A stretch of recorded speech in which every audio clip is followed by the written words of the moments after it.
22. When an enzyme is denatured by heat or extreme pH, which of the following does it lose? The peptide bond, the primary structure, secondary structure, tertiary structure. በነገራችን ላይ enzymes are very sensitive to heat and extreme pH. Most of the time they are active at 6 to 8 pH ማለት pH range ከ6 እስከ 8 ባለው pH range ላይ ኤንዛይሞቹ በጣም አክቲቭ ይሆናሉ ማለት ነው። ከዚህ በላይ ወይ ደግሞ በታች the two extremes are not good for the proper functioning of enzymes. ለምን እንደ ሃይድሮጅን ቦንድ እና አዮኒክ ቦንድ የመሳሰሉ ቦንዳቸውን ሉዝ ስለሚያደርጉ ዲኔቸርድ ይሆናሉ።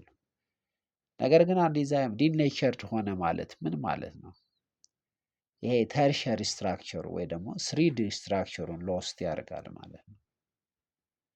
So the tertiary structure, the active site of the enzyme becomes lost. This is said to be denatured. ስለዚህ ተርሸሪ ስትራክቸሩ ሎስት ካረገ ዲኔቸርድ ሆነ ብለን እንናገራለን ማለት ነው።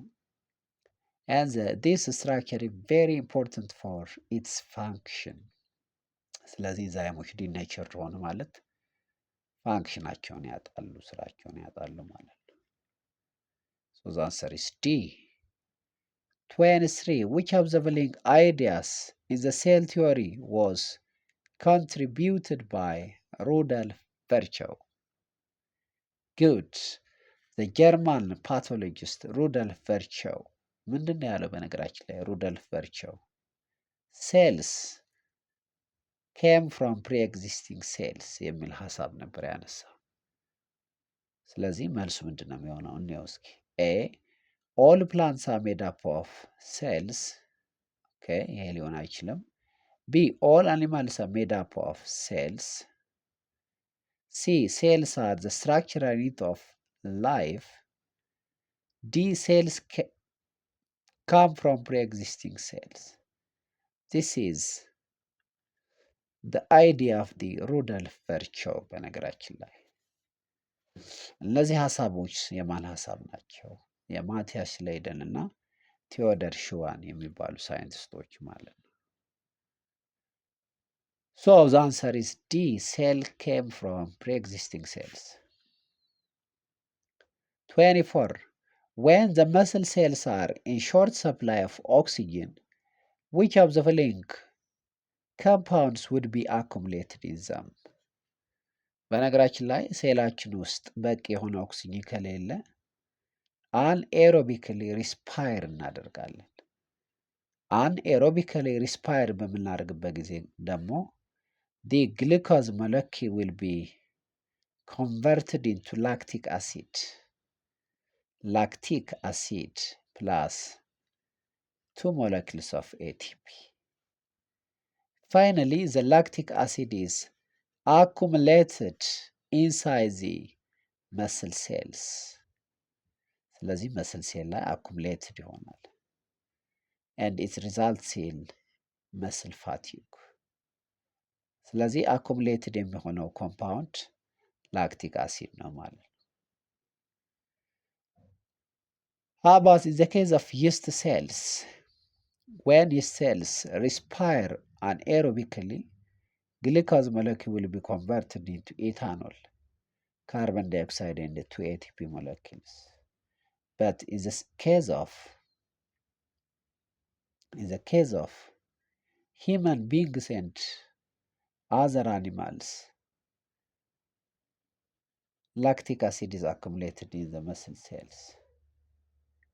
Okay, good. Take question number 25. Which of the following is the main source of the greenhouse gas that are concentrated in the atmosphere of the earth?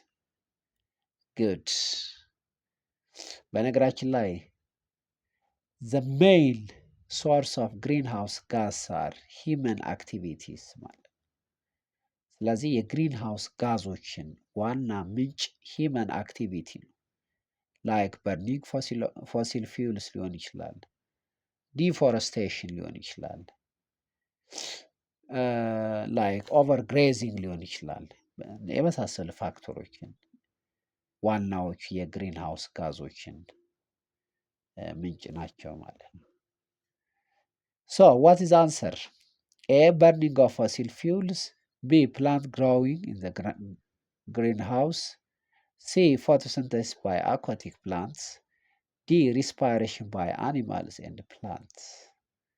So from these given alternatives, the main source of greenhouse gas is burning of fossil fuels. Burning of fossil fuels. 26. Which of the following fossils is the nearest to the common ancestor of hominids and the apes? A. Homo habilis, B. Homo erectus, C. Ardipithecus ramidus, D. Australopithecus afarensis. Your answer should be on the comment section. Thank you so much.